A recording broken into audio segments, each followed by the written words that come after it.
কাল কিয়ামতের দিনটা বড় ভয়ঙ্কর হবে, এত ভয়ঙ্কর বন্ধু। আমার নবী বলেছেন উলঙ্গ অবস্থায় মানুষগুলো হাসুরের ময়দানে একত্রিত হবে রে। ও বন্ধু, প্রত্যেকের কবর থেকে ওই হাসুরের ময়দানটা কমপক্ষে 50,000 বছরের রাস্তা হবে রে বন্ধু। এই জন্য নবী যখন মেরাজের রজনীতে বোরাক দেখেছিল, আমার নবীকে আল্লাহ দাওয়াত দিয়েছে, বোরাক দেখে আমার নবী এত ক্রন্দন করেছিল, মনে হয়েছিল যেন আমার নবীর চক্ষু মুবারক দুইটা ঝর্ণা হয়ে গেছে। এই যুবক, কাল কিয়ামতের দিন ঘাম এত ঘামবে রে, কেউ মাজা পর্যন্ত, কেউ নাভি পর্যন্ত, কেউ বা আবার পুরো শরীর বন্ধু ঘামের নিচে ডুবে থাকবে, আবার মাথার মগজ টকবক টকবক করে উতরাইতে থাকবে রে।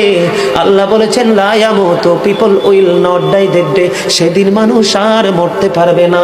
আল্লাহ বলেছেন ফিহা ওয়ালা ইয়াহইয়া, people will not be able to live that day, মানুষ সেদিন বাঁচতেও পারবে না। আমার আল্লাহ বলেছেন অমাহুম আনহা বিগাইবিন, people will not be able to escape that day, সেদিন মানুষ সেখান থেকে পালিয়ে যেতেও পারবো না রে। দুর্গাপুরের যুবক, হাদিস শরীফের মধ্যে এসেছে কাল কিয়ামতের দিন আল্লাহর আরশের ছায়া ছাড়া কোনো ছায়া থাকবে না। ওই কাল কিয়ামতের দিন এই দুর্গাপুরের যুবকগুলো চাইয়া দেখেন চাতক পাখির মতো বসে আছে। আমার কাছে এত সুন্দর লাগে রে যুবক, আমার হৃদয়টা ঠান্ডা হয়ে গেছে, কলিজা ছুঁয়ে গেছে তোমাদের উপস্থিতি এবং মনোযোগ। আল্লাহ রাব্বুল আলামিন হাদিস শরীফের মধ্যে এসেছে কাল কিয়ামতের দিন আর 7 শ্রেণীর মানুষকে আল্লাহর আরশের ছায়ার নিচে জায়গা দিবে রে।